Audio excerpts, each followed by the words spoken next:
ډاکټر صاحب ښاغلی ولسمشر محمد اشرف غني یو جدي پیغام د طالبانو دفاع وزیر مولوي محمد یعقوب مجاهد ته. ډاکټر صاحب ښاغلی غني وویل زما پر مشورو عمل وکړئ او افغانستان ته پرمختګ ورکړئ، داسې غلي مه کښېنئ.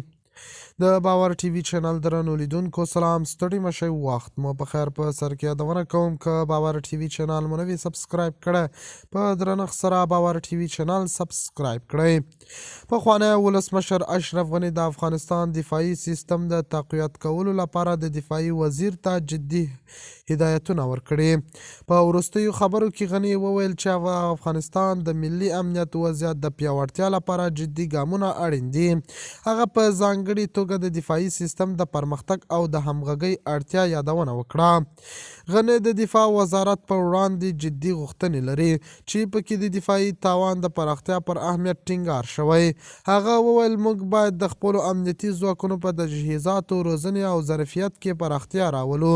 دا یوازې د هیواد د امنیت لپاره نه بلکې د سیمه ییزو ګواښونو پر وړاندې هم اړین دی. د هغه په وینا افغانستان باید د خپلو ځواکونو د ټکنالوژۍ او تخنیکي وړتیاوو پر زیاتولو باندې تمرکز وکړي ترڅو د هر ډول ګواښونو سره مقابله وکړي. هغه په ځانګړي ډول د هوایي ځواک او زمیني ځواکونو ترمنځ د همغږۍ زیاتوالی مهم وبلو. د غني دفاع وزیر ته په پیغام کې ویل دي چې د ملي دفاعي سیستم تقویت د هیواد د ملي امنیت پیاوړتیا او د سیمې د ثبات لپاره مهم دی.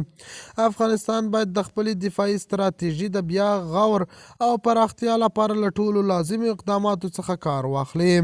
د افغانستان دفاعي سیستم په تیرو کلونو کې د بې ثباتیو او جګړو له امله کمزوری شوی و، خو اوس باید قوي شي. د باور ټي وي چینل درنو لیدونکو دا و زموږ ته د مهال چمتو کړی خبر تر بیا ښې چارې.